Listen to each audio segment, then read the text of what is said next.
अस्सलाम वालेकुम। आज की वीडियो के अंदर मैं बात करूंगा सलमान बट के एक स्टेटमेंट के बारे में जो उन्होंने बाबर के हक में देते हुए बोला कि बाबर का असल मसला क्या है। और सलमान बट और राशिद लतीफ़ और अब्दुल रऊफ ये तीन ऐसे क्रिकेटर आपको ऐसे मिलते हैं जो इस टाइम अगर बात करें तो आपको जो क्रिकेट सेंस रखता है, जो क्रिकेट की जिसकी सेंस प्रिवेल करती है, वो इनकी बात को अंडरस्टैंड करे तो आपको समझ आती है कि पाकिस्तान क्रिकेट के फ्लॉज क्या हैं। इनके ऊपर एलिगेशन लगते हैं कि because they want to get a job from PCB, that's why they are doing so. लेकिन अगर आपको नजर आए राशिद लतीफ़ जिस स्ट्रेचर का प्लेयर है, जो कुछ उसने काम किया, एक्स क्रिकेटर में क्रिकेटिंग ब्रेन है, जितना वो उसने काम किया हुआ है, he doesn't need a job, क्योंकि और जिस तरह का टेम्परामेंट का बंदा है वो इनके साथ चल भी नहीं सकता। बाकी सलमान बट अपना अच्छा ठीक ठाक काम कर रहा है और अब्दुल रऊफ की डिग्रीज देखें, उसकी एक्सपर्टीज देखें तो उसको जरूरत ऑब्वियसली पैसे की सबको होती है, लेकिन वो इनके पीछे नहीं लगा हुआ। आपको नजर आता है कि वो प्रॉपर बात कर रहे हैं। खैर, coming back to the topic, जो सलमान बट ने स्टेटमेंट दिया इसका पोस्टमार्टम करते हैं बाबर के वजह से उन्होंने क्या बात की। Before going to the video हमारे चैनल को सब्सक्राइब कर लें ताकि मजीद इस तरह की इंटरेस्टिंग वीडियोस आपको मिलती रहें। सलमान बट ने बोला जी बाबर का कोई मसला नहीं है, टेक्निकल फ्लॉज उसके अंदर नहीं है। इसके ऊपर अब्दुल रऊफ भी बात कर चुके हैं कि वो साइकोलॉजिकल प्रेशर के अंदर है। हमने उसको इतना डिग्रेड किया, इतना उसको हमने उसको हर्ट किया मेंटली कि हमने उसकी परफॉर्मेंसेस के ऊपर उसका फ़र्क डालना स्टार्ट कर दिया। सलमान बट ने इसका खुलासा करते हुए बोला कि मैं इसके ऊपर बहुत दफ़ा बात कर चुका हूँ कि Babar was not mentally strong और इसको कैप्टन नहीं होना चाहिए था। और एग्जैक्टली सलमान बट ने वही बात की कि बाबर को कैप्टन बनाना सबसे बड़ा फॉल्ट था, क्योंकि एक तो बाबर का जो ब्रॉटअप था वो एक थोड़ा क्या कह सकते हैं मिडिल क्लास भी नहीं था, एक लोअर मिडिल क्लास से ताल्लुक़ रखता था।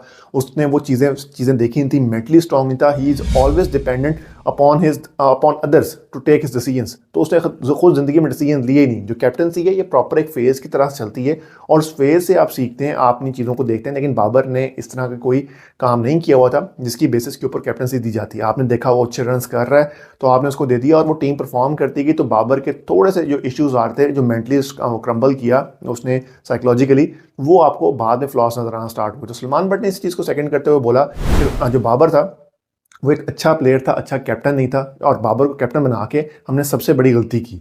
और जब बाबर के ऊपर फिर ऊपर से हमने प्रेशर उस पर इतना डाल दिया, जब 2023 के वर्ल्ड कप के अंदर जो कुछ उसके साथ हुआ, शाहीन से डायरेक्ट बात की जा रही थी, ज़का अशरफ साहब से, चेयरमैन साहब उसका फ़ोन नहीं उठा रहे थे और बाबर जो है वहाँ पे उनको रिप्लाई करता था। वो साइकोलॉजिकली मेंटली कितना डिस्टर्ब हुआ, आप वो 2023 का वर्ल्ड कप उठा के देखें तो एविडेंट था।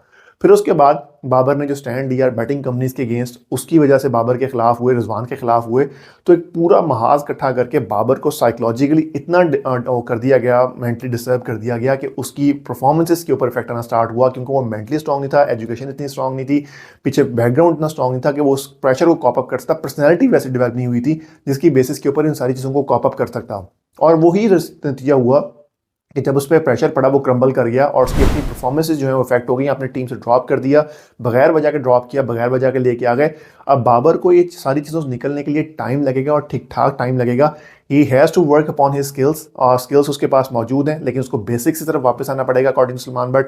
जब तक वो वापस नहीं आएगा 2018-20 जब भी उसने परफॉर्मेंस दी है 21 तक, वो अपनी पुरानी वीडियोस देखे, क्या टेक्निकल फ्लॉज थे, अपने उस माइंडसेट से निकले, तभी सारी चीज़ें पॉसिबल होंगी। और पाकिस्तान उसने फर्दर ऐड किया सलमान बट ने कि Rizwan was a better choice, क्योंकि वो एक्स्ट्रावर्ट है और बाबर जो इंट्रोवर्ट है, जिसकी वजह से बाबर जो है जब प्रेशर पड़ा तो वो मजीद अपने शेल के अंदर चला गया, जबकि बाबर जो रिजवान है वो थोड़ा बाहर निकल के आता है, थोड़ा मजीद चीज़ों को लेकर आता है, मेंटली स्ट्रॉन्ग है। वहाँ पे उसका बैकग्राउंड तो ऑब्वियसली उसका भी वैसा ही है, लेकिन आपकी समटाइम पर्सनैलिटीज़ के अंदर बहुत डिफरेंस होता है कि समटाइम आप थोड़े से जिसको प्रेस करते हैं वो और नीचे दब जाता है, किसी को प्रेस करते तो वो और ऊपर उठ के आता है। तो ये जीन्स के अंदर भी होता है। तो बाबर के साथ जो ज्यादती हुई है उसकी वजह से बाबर की परफॉर्मेंसेस जो हैं वो इफेक्ट हुई हैं और साइकोलॉजिकल इसको इफेक्ट है, टेक्निकल कोई फ्लॉ नहीं है। वो आज भी उसी तरह टेक्निकली करेक्ट है, जब शॉट मारता है वो नज़र आता है।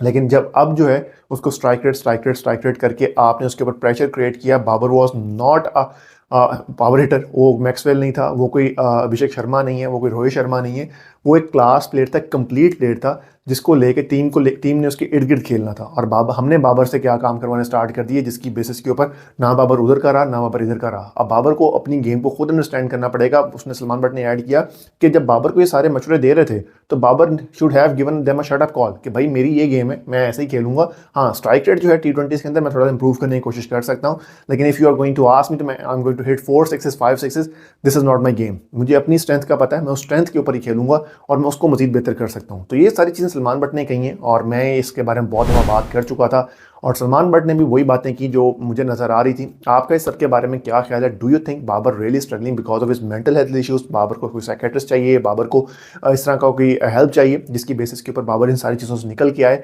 और बाबर अपनी गेम को दोबारा परफॉर्मेंस को बेहतर कर सके। वर्ल्ड कप आने वाला है 2026 में, T20 वर्ल्ड कप है, 27 में आपका दूसरा ODI वर्ल्ड कप है।